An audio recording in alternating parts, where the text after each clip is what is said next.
મારે પણ કોરોના પછી ખાસ તો ટર્નિંગ પોઈન્ટ મારો લાઈફનો થઈ ગયો. કોરોના પહેલાં તો મારું રિઝલ્ટ સાવ ડાઉન જ હતું. ગણિત અને અંગ્રેજી વિષયમાં ફાફા હતા. પણ કોરોના પછી પપ્પાની પરિસ્થિતિ જોઈ, ફેમિલીનો સ્ટ્રગલ જોયો એટલે પછી આમ તો નાની વાત નથી. હા 99 અને ગુજરાતની અંદર 8મો ક્રમ મેળવવો એ પણ બહુ મોટું અચીવમેન્ટ છે. સવારે ઉઠ્યા એટલે સાંજ સુધીમાં કયું કામ કરવાનું એનું લિસ્ટ બનાવી નાખવાનું, એ કામ પતાવી દેવાનું, પછી જ સુવાનું. જે નક્કી કર્યું છે ને પહેલેથી નક્કી કર્યું હોય અને રેગ્યુલર તમારું કામ છે, આજનું કામ છે એ આજે જ કરો. હા.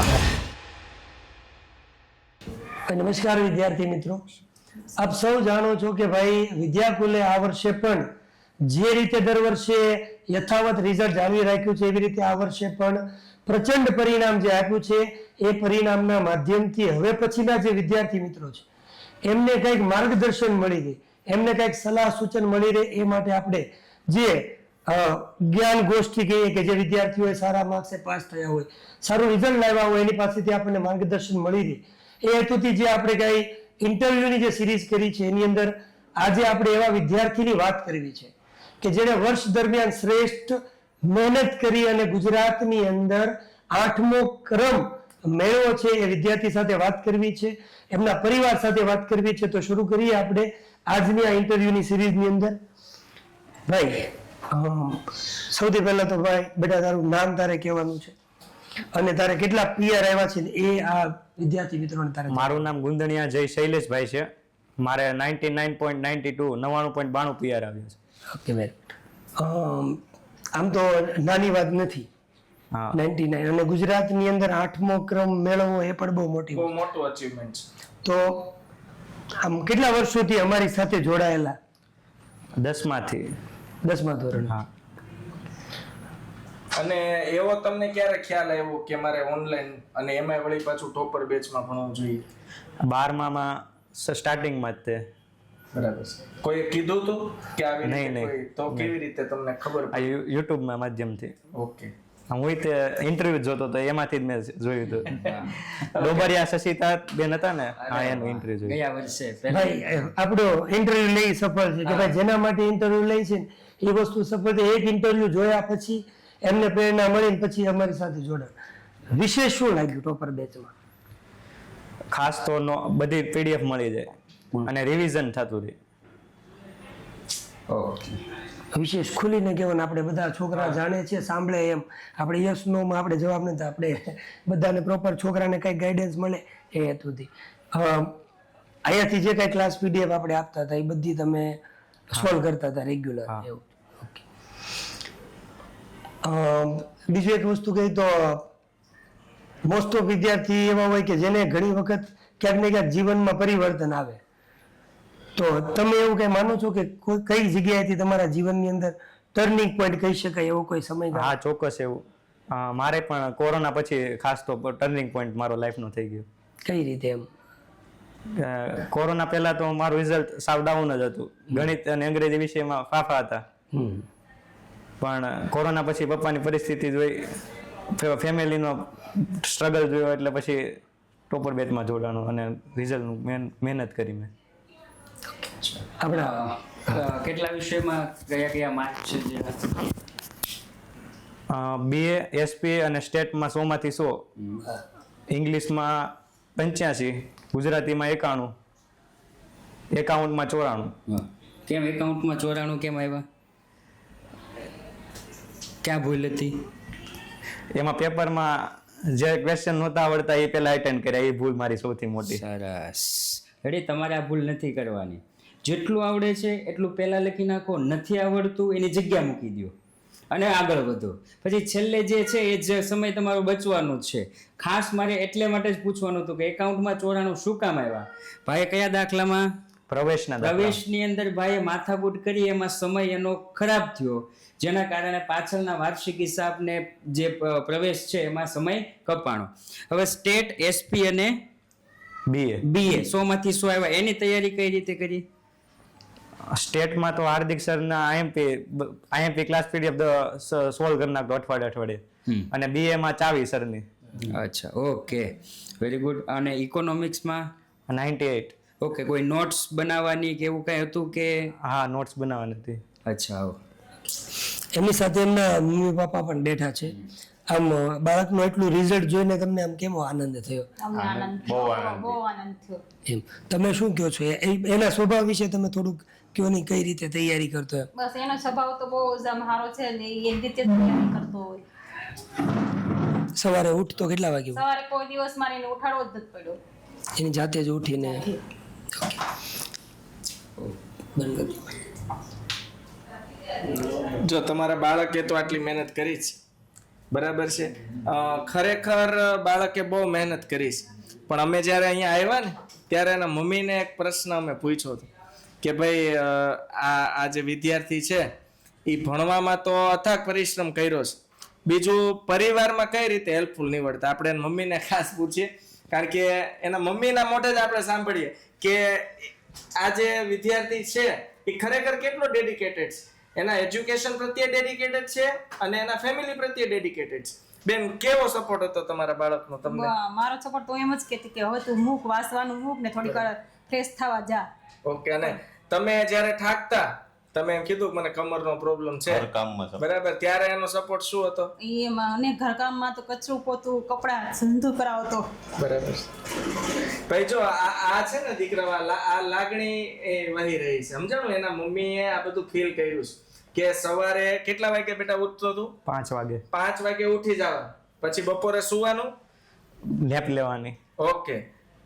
ઓકે, શોર્ટ ઊંઘ એટલે કે શરીરને રિચાર્જ કરવાનું, અને સાંજે સુવાનું કેટલા વાગે? 10:30, 11. 10:30 વાગે સુવાનું. એટલે આટલો આખા દિવસનું કામ કરવા છતાં જ્યારે એના મમ્મીને પ્રોબ્લેમ હતો ને ત્યારે ઘર કામમાં હેલ્પ કરતો હતો, બરાબર. અને ઘણી વખત એવું થાય છે કે આપણી પાસે સમય જ સમય છે, પણ સમયને આપણે વેડફી નાખતા હોઈએ છીએ. આપણે એના પપ્પાને પૂછીએ, મારે પ્રશ્ન એ પૂછવો જનરલી છે ને, આ પ્રશ્ન ઘરનો છે. ફોન છે ને એના બે ઉપયોગ છે, સદુપયોગ પણ છે અને દુરુપયોગ પણ છે. તમારા મતે ભાઈ વિદ્યાકુલના ટોપર બેચમાં જોડાણ, બરાબર, તમે એનાથી ખુશ છો? હા, બહુ ખુશ છું. અને એવું વિચાર આવ્યો હતો કે એને પહેલી વખત તમને રજૂઆત કરી કે આ વિદ્યાકુલના ટોપર બેચમાં ફોનમાં જોઈને ભણવાનું છે, ત્યારે તમને ક્યારે એવું થયું હતું કે ભાઈ મારે આ પાડવી કે ના પાડવી, ભણશે કે નહીં, કે બીજું કઈ જોયા કરશે એમ? નહીં, એવું ક્યારેય નથી થયું. મને એની પર વિશ્વાસ હતો કે જે કરતો હોય બરાબર જ કરતો હોય. કોઈ દી મને કેવું જ નથી પડ્યું કાંઈ. કે આમાં મારે બહુ સારું છે. મેં કીધું મેં તો ઓનલાઈન લેશો પછી આમાં તને કઈ જાણવા કઈ શીખવા મળશે, આગળ વધાય, ફોન જોયા કરે છે કે નહીં, એમાં બહુ સારું આવે, હું ટ્યુશનમાં જવા એના કરતા આમાં સારું છે. બરાબર, મેં તો લેતું. અને આપણે ખાસ વિદ્યાર્થીને પૂછવું છે કે ભાઈ એ છે ને હમણાં એમ કહેતો કે ઓનલાઈન ભણવાનો ફાયદો શું? બેટા તું હમણાં કઈક સમયની મને ગણતરી કરાવતો. ટાઈમ મેનેજમેન્ટ થાય, ખરેખર આપણે જવા આવવાનો સમય બચે, અને ખાસ તો આપણે 24 કલાકમાં ગમે ત્યારે ભણવું હોય તો ભણી શકીએ. ઓકે, કયો તને બેસ્ટ ફીચર વિદ્યાકુલનો ટોપર બેચનો બેસ્ટ ફીચર લાગતો હોય એવો કયું હતું ફીચર? ભણાવવાનું તો ખરા જ તે, પણ પાછળથી રિવિઝન, આઈએમપી બેચ અને પેપર સોલ્યુશન બેચ પણ કરાવવાની. બરાબર છે. હવે મારે એ તને પૂછવું છે કે ભાઈ વિદ્યાકુલનો ટોપર બેચ તો તે લીધો જ તો, ટાઈમ ટેબલ તારું કઈ રીતનું હતું? મતલબ એવું બનતું કે ભાઈ તે બનાવ્યું હોય કે આ અઠવાડિયામાં આટલું વાંચીશ, આટલી તૈયારી હું કરીશ, XYZ? પહેલા મેં 2 મહિના ટાઈમ ટેબલ બનાવ્યું, પણ ટાઈમ ટેબલ બનાવ્યા પછી ફોલો થતું જ નથી. બરાબર છે. એટલે પછી આપણે એક દિવસ ઉઠવાનું, સવારે ઉઠ્યા એટલે સાંજ સુધીમાં કયું કામ કરવાનું એનું લિસ્ટ બનાવી નાખવાનું, એ કામ પતાવી દેવાનું, પછી જ સુવાનું. દર વખતે સાહેબ આપણે જ્યારે ઇન્ટરવ્યુ લેવા જઈએ, વિદ્યાર્થી મિત્રો સાંભળજો, જ્યારે ઇન્ટરવ્યુ લેવા જઈએ ત્યારે મોસ્ટ ઓફ વિદ્યાર્થીઓ એક જ કહે કે ભાઈ 12મું ધોરણ આવી ગયું છે, અમે ટાઈમ ટેબલ બનાવી છે, ટાઈમ ટેબલ પણ ફોલો થતું નથી. અને જે ભાઈ વાત કરીને બહુ સરસ મજાનું શોર્ટ ટાઈમ ટેબલ, સવારે નક્કી કરો કેટલું વાંચીને સુવાનું છે, જેટલો સમય થાય ત્યાં ટાઈમ ટેબલ, બસ આ ટાઈમ ટેબલ બનાવીને ફોલો કરશું એ જ આપણને ફોલો થાય. એક ખાલી છેલ્લે મારે એવું કેવું છે કે અહીંયા તમે જે વિદ્યાર્થી મિત્રો જોવે છે, તારું તો 12મું પાસ થઈ ગયું અને આપણે ગુજરાતની અંદર ડંકો વગાડી દીધો સાથે મળીને. હવે પછી જે 12મા ધોરણની અંદર જે વિદ્યાર્થી મિત્રો આવવાના છે, તો તે આ વર્ષે જે ભૂલ કરી હોય એ નહીં કરતા, અને તે જે કર્યું છે જેનાથી ફાયદો થાય એવી ટિપ્સ કે ટ્રીક કોઈ હોય તો એ આ વિદ્યાર્થી મિત્રોને તો આપ, જેથી કરીને એમને કંઈક એમના રિઝલ્ટમાં ફાયદો થાય. પેલા ફાયદા કરતા આપણે ગેરફાયદા તરફ જોઈએ, કારણ કે રિઝલ્ટ એમથી જ બગડે. આપણને એમ લાગે કે આજની જગ્યાએ કાલે જવા દે કામ, કાલ કરીને પરીક્ષા પાસે આવતી જાય, પછી આપણું result down, day by day moral તૂટતો જાય આપણો. એટલે જે આપણે કામ ઉપાડવાનું હોય એ તાત્કાલિક ઉપાડી જ લેવાનું. નક્કી કર્યું તો કરીને દેખાડવાનું. એને શોર્ટમાં કહી દો કે જે નક્કી કર્યું છે ને એ પહેલેથી નક્કી કર્યું હોય અને રેગ્યુલર તમારું કામ છે, આજનું કામ છે એ આજે જ કરો. હા. બરાબર, કાલ કરી લેશું એમ કરવાથી કાલ કોઈ દિવસ આવતી નથી. પછી કોઈ એવી ટ્રીક કે જેનાથી બાળકોને ફાયદો થાય. એકાઉન્ટ અને સ્ટેટમાં તો પ્રેક્ટિસથી જ આગળ વધે. ઇંગ્લિશમાં ખાસ તો દાદાના વિડીયો બધા, અને બાકી થિયરિકલ સબ્જેક્ટ છે બધા એના સરના વિડીયો. મારે એક વાત પૂછવી છે, તે એકાઉન્ટ સ્ટેટનું કીધું ને એટલે સાહેબ કંઈક દવા આપે છે ગોળી, હા. એ આ વિદ્યાર્થી મિત્રોને જાણવી છે કે સાહેબ કંઈક 3 દવા આપો, કેટલી આપો? 4 થી 4. આ તો 4 ગોળી થઈ છે ને આ બાળકોને પહોંચાડવાની છે, કેમ કે એ 100% ફાયદો થાય મેં ફીલ કર્યું છે. સવારે સૂર્ય નમસ્કાર કરવા, 15 મિનિટ દિવસ દરમિયાન કોઈ સારા પુસ્તકનું વાંચન કરવું, નાસ્તો કરવો, ખોરાક સારો લેવો, સ્વાસ્થ્ય સારું રહેવું, અને દરરોજ 2 એકાઉન્ટના 2 સ્ટેટના દાખલા પ્રેક્ટિસ કરવી. એટલે આ છે ને 4 નો રૂલ ઘોળીને પી જાજો. ટૂંકમાં આવું જો તમે રૂટીનમાં તમે સેટ કરી દેશો તો એનો અવશ્ય ફાયદો થશે. 5 શિક્ષક મિત્રો તમને ભણાવીએ છીએ અને આમ તો અમે બધા સારા છીએ આમ તો, પણ તારા માટે તારે એમ કહેવાય કે અમારે 5 માંથી હું તારા ફેવરેટ છે.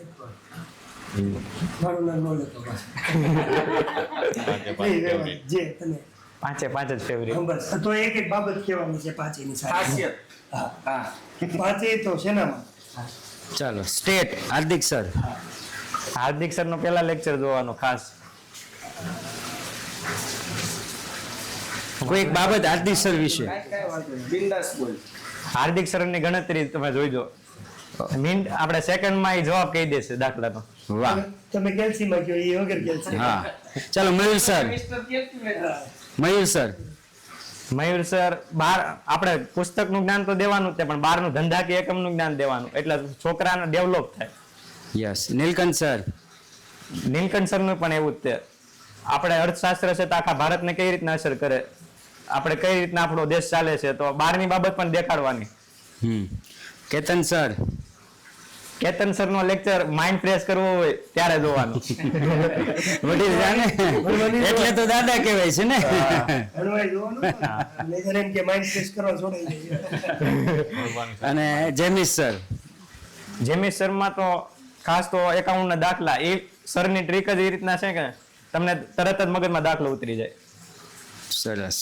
તો અહીંયા હવે ભવિષ્યમાં તું આગળ શું બનીશ ને એ એક પૂછવાનું રહી ગયું હતું. શું કરવા માંગે? BBA MBA કરવાનું છે ખાસ તો. ગોલ શું છે લાસ્ટ? અહીંયા સુધી પહોંચાઈ જાય. મિનિટ કહી દઉં. હા, કેવો છે? અરે એ બહાર નથી કહેવાનું છે. બહાર નથી કહેવાનું. કીધો, ભડાકા કરવાનો. હા પછી ધડાકો. એનું કેવું એવું મતલબમાં છે કે મારે કોઈ પણ જવાબ આપવો હોય ને તો હું રિઝલ્ટ થી આપીશ, પરિણામ થી આપીશ, કાંઈક બનાવીને આપીશ, એમ કેવું નથી. એટલે એનો સ્વભાવ અમે આની પહેલા ડિસ્કસ કરીને એને એવું કીધું કે હું કહીશ ને હું સીધો કરીને બતાવીશ. એટલે એનું ગોલ એક નક્કી છે, એ 100% જ્યારે એ ફૂલફિલ કરશે ને ત્યારે આપને સૌને જણાવશે, અમને મળવા આવીશ. બરાબર ને? તો અમને આમ ભાઈ જે રીતે આખું વર્ષ તૈયારી કરી છે, 12મામાં જે રિઝલ્ટ મળ્યું એના માટે આખા પરિવારને કોંગ્રેચ્યુલેશન. સાથે સાથે બધા શિક્ષક મિત્રો વતી હવે અમે ભગવાનને પ્રાર્થના કરી કે આગળ જે કાંઈ ભવિષ્યની અંદર તમે બનવા માંગતા હો એ તમે બનો, ખૂબ આગળ વધો, ખૂબ પ્રગતિ કરો, અને એવી અપેક્ષા રાખીએ કે એવી ઓફિસની અંદર બેસો, કદાચ અમારે ત્યાં આવીને કમિંગ સર કહીને અંદર આવવું પડે, એવી શુભેચ્છાઓ સાથે. તો વિદ્યાર્થી મિત્રો બસ આવાની હવે જે આપણે વિદ્યાર્થી મિત્રો જે છે આવા વિદ્યાર્થીઓની સાથે ડિસ્કશન કરતા, ચર્ચા કરતા, જ્ઞાન ગોષ્ઠી કરતા તમને આવી જ માહિતી છે પહોંચાડતા રહીશું. તો વિદ્યાકુલ ચેનલ સાથે જોડાયેલા રહેજો.